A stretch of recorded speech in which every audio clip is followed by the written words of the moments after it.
নমস্কার। আমাদের জন্মকুণ্ডলিতে যে 9টা গ্রহ আছে তার মধ্যে কোন গ্রহ এমন আছে যে কোনো ব্যক্তিকে আরবপতি বানাতে পারে, মানে কুবেরের মতো ধনের অধিকারী বানিয়ে দিতে পারে, সেইটা আমরা দেখব। সেই গ্রহের নাম হলো শুক্র।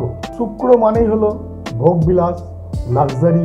একটা বাচ্চা জন্মের পরে যখন ধীরে ধীরে বড় হয় তখন তার মনে বিভিন্ন ধরনের ইচ্ছা জাগে এবং সে তখন ছোট থাকে বলে তার সেই ইচ্ছা সহজেই পূরণ হয়ে যায়, কারণ সেটা বাবা মা সেটা পূরণ করে। তারপর সেই বাচ্চাটা যখন ধীরে ধীরে কিশোর থেকে তরুণ থেকে যুবক অবস্থায় আসে, যখন সংসারে প্রবেশ করার মতো জায়গায় আসে, তখন সে কি চায়, তার মনের মতো একজন সুন্দর জীবনসঙ্গী চায়। সে ছেলে মেয়ে উভয় ক্ষেত্রেই হোক না কেন, যিনি হবেন ক্ষমতাশালী, পয়সাওয়ালা, উচ্চ ঘর, সর্বদিক দিয়ে স্মার্ট, উচ্চ শিক্ষিত, জ্ঞানী, সর্বমর্যাদা সম্পন্ন, মানে সব থেকে সেরা।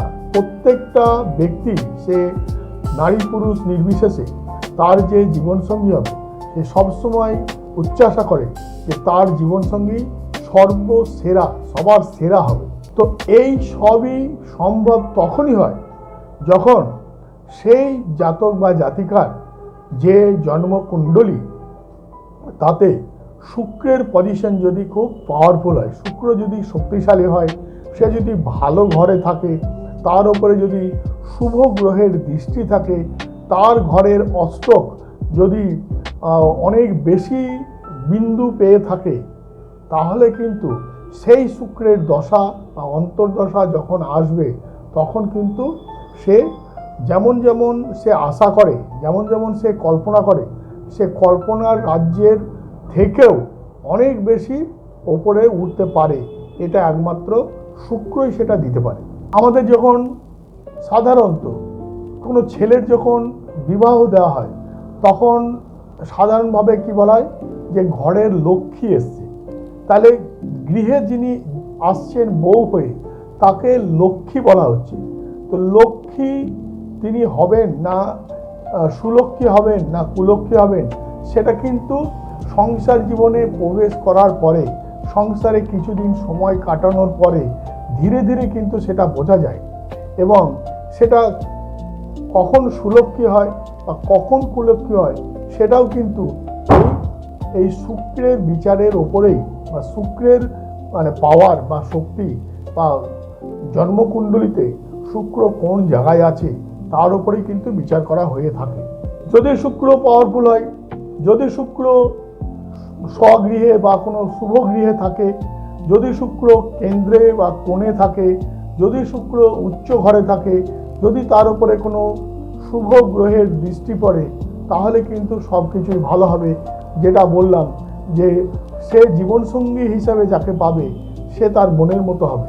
কিন্তু যদি তার উল্টোটা হয়, যদি শুক্র মানে কন্যা রাশিতে থাকে, যদি শুক্র দুষ্ট গ্রহ দ্বারা পীড়িত হয়, তাহলে কিন্তু দেখা যাবে যে জীবনসঙ্গী বিবাহের পরেই তাদের কিন্তু বিভিন্ন ধরনের ছোট খুঁটি ব্যাপারে রিয়াক্ট, এবং সেই ছোট ব্যাপার থেকে ধীরে ধীরে বড়, তারপরে সেটা মহাপ্রলয়ের একটা জায়গা নিয়ে নেয় এবং তার কখনো মামলা, মোকদ্দমা, ডিভোর্স, এইসব জিনিসগুলো তো আকছার আমরা দেখছি, এটা হতেই থাকে। কিন্তু এর মূল গ্রহ কিন্তু হচ্ছে মানে মেন, একবারে সব থেকে মেন যে সে কিন্তু শুক্র। এই যে আমাদের ধরিত্রী, এই ধরিত্রীর মধ্যে সব থেকে ব্যাপ্তি কিসের? সব থেকে ব্যাপ্তি হচ্ছে মাটি, কাঁচা মাটি। সারা পৃথিবী যদি ভাবা হয় তাহলে সব থেকে বেশি পরিমাণে ব্যাপ্তি জায়গা নিয়ে আছে হচ্ছে মাটি। আর এই মাটি মানেই হলো শুক্র। পৃথিবীতে জল আমরা জানি 3 ভাগ জল 1 ভাগ স্থল। তা জল ছাড়া বাকি যেটা রয়েছে সেটাই হচ্ছে স্থল, সেটাই হচ্ছে মাটি। আমাদের জন্মকুণ্ডলিতে যে গ্রহদের যে দশাগুলো আছে, যদি সেটা বিশেষভাবে দেখা যায়, তাহলে সব থেকে বেশি দিন দশা কোন গ্রহের চলে? শুক্র গ্রহের চলে, 20 বছর। যখনই শুক্র গ্রহের দশা কোনো জাতক বা জাতিকার জীবনে আসে, 20 বছর একটা বিশাল সময়। এই সময়ের মধ্যেই তার জীবনের উত্থান পতন, সে কোন জায়গায় পৌঁছাবে, সব কিছু কিন্তু সে বানিয়ে দেয়।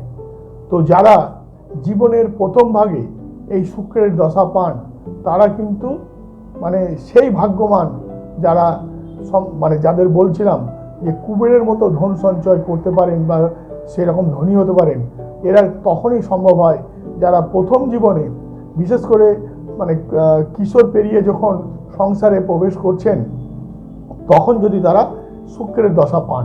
কারণ শুক্রের দশা এলেই মানুষ ডিপ্লোম্যাটিক হয়, যত রকমের টেনশন সে এড়িয়ে চলতে পারে। যদি ভালো শুক্র হয়, যদি শুভ শুক্র হয়, সে জীবনটাকে এনজয় করে, সমস্ত রকমের লড়াই করার মতো তার মানসিকতা তৈরি হয়। এই শুক্র যদি শুভ হয়, সে সবসময় ধনাত্মক চিন্তা ভাবনা করবে, পজিটিভ চিন্তা ভাবনা করবে।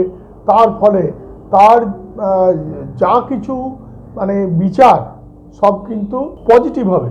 সে সবসময় নতুন কাজের জন্য বেরোচ্ছে, নতুন কাজ করছে, বড় বড় জায়গাতে সে সুযোগ পাচ্ছে এবং মানে অটোমেটিক্যালি তার কারণে লক্ষ্যে আসছে, অর্থ উপার্জন হচ্ছে। কিন্তু সেই শুক্র যদি খারাপ হয়, তাহলে দেখা যাচ্ছে সে ঘুরে বেড়াচ্ছে, যাদের পাওনাদারের পিছনে সময় দিচ্ছে, অথচ সেই রকমভাবে সে কিন্তু রিটার্ন পাচ্ছে না, সেরকমভাবে তার কিন্তু টাকা আসছে না, এবং এরা কখনোই মহাধনী হতে পারছে না।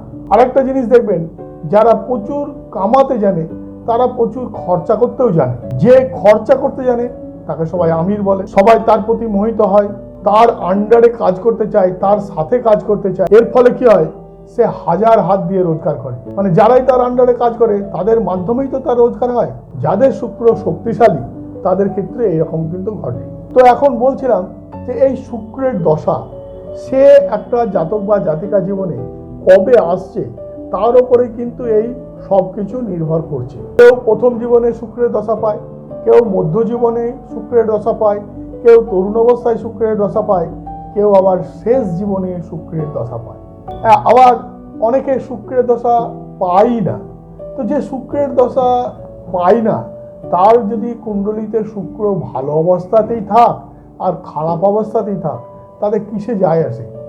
আর যদিও অন্যান্য যে গ্রহদের দশা চলবে, তখন শুক্রের অন্তর্দশা আসতে পারে, কিন্তু সেটা তো বিশাল সময়ের জন্য নয়, সেটা অল্প সময়ের জন্য। এর ফলে আশানুরূপ যে ফল, যেটা মানে শুক্র দেওয়ার কথা, সেই ফল তো আর পাওয়া যাবে না। যদি প্রথম জীবনে কাজে শুক্র আসে, যখন সে বড় হচ্ছে, যখন সে ধীরে ধীরে তার মানে জীবনটাকে তৈরি করছে, তাহলে সে পড়াশোনার ক্ষেত্রে হোক, সে সমাজের যে কোনো কাজে হোক, সে কিন্তু প্রচুর উন্নতি করবে এবং একটা পজিশন সে কিন্তু পেয়ে যাবে। মানে সে মানে একটা বাড়ি যদি তৈরি হয়ে যায়, তখন আমরা সেই বাড়িটা সারা জীবনের জন্য থাকে, সারা জীবনের জন্য আমি কিন্তু সেখানে বাস করতে পারি। তাই আমার কেরিয়ার যদি তৈরি হয়ে যায়, ছোট অবস্থাতেই যদি আমি শুক্রের দশা পাই, তাহলে আমার কেরিয়ার তৈরি করতে পারবো, তাহলে আমি ধন উজাড় করতে পারবো। তাহলে কি আমাকে আর পরবর্তী জীবনের দিকে বা শেষ জীবনের দিকে কিন্তু আমার আর তাকাবার দরকার পড়বে না। এমন অনেক দেখা আছে যে জীবনের প্রথম ভাগে সে শুক্রের দশা পড়েছে, সে পড়াশোনা করেনি, কিন্তু তা সত্ত্বেও সে কিন্তু সমাজে একটা বিরাট তরিক্কি করেছে, বিরাট জায়গা। হয়তো সে ধর্মের রাস্তায় গেছে, ধর্মগুরু হয়েছে, বা হয়তো রাজনেতা হয়েছে, এবং হয়তো মন্ত্রী হয়ে গেছে, বা আরও অনেক উপরে গেছে। ফলে সে সমাজে একটা বিশাল পজিশন পেয়েছে, বিশাল জায়গা সে পেয়েছে। এটা কিন্তু শুক্রই সেটা কিন্তু তাকে করছে। এখন শুক্রের যদি আপনি পূর্ণ ফল পেতে চান, তাহলে কিন্তু মঙ্গলকেও দেখতে হবে যে মঙ্গল কোন জায়গায় আছে। কারণ মঙ্গল কি দেয়? হিম্মত দেয়। মঙ্গল কি দেয়? পরাক্রম দেয়। কারণ দেখতে হবে যে মঙ্গল মানে মাঙ্গলিক তো 3 রকমের হয়, আলোচনা করেছি। তা বদ মঙ্গল যেন না হয়। বদ মঙ্গল যদি কারোর হয়, তাহলে শুক্র যত ভালোই হোক না কেন, সে কিন্তু শুক্রের যে পূর্ণ ফল, সেই ফল কিন্তু সে জীবনে পাবে না। আর যদি শুক্র ভালো হয় আর শুক্রের দশা পায়, মঙ্গল যদি পাওয়ারফুল হয়, তাহলে তো তাকে মালামাল করে দেবে, সে তো আরবপতি হয়ে যাবে। সে যখন যা চাইবে সেই ইচ্ছাই সে পূরণ তার হবে।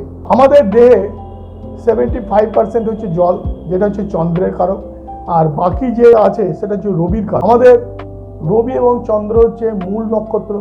এছাড়া মঙ্গল, বুধ, বৃহস্পতি, শুক্র, শনি, এই যে 5টা গ্রহ, এরা ক্ষিতি অপ তেজ মরুদ্গম, এই যে পঞ্চতত্ত্ব বা পঞ্চভূত, সেই পঞ্চভূতকে কিন্তু এরা পঞ্চভূতের এরা কারক। এই 5টা গ্রহই কিন্তু আমাদের জীবনে সমস্ত খেল দেখায়।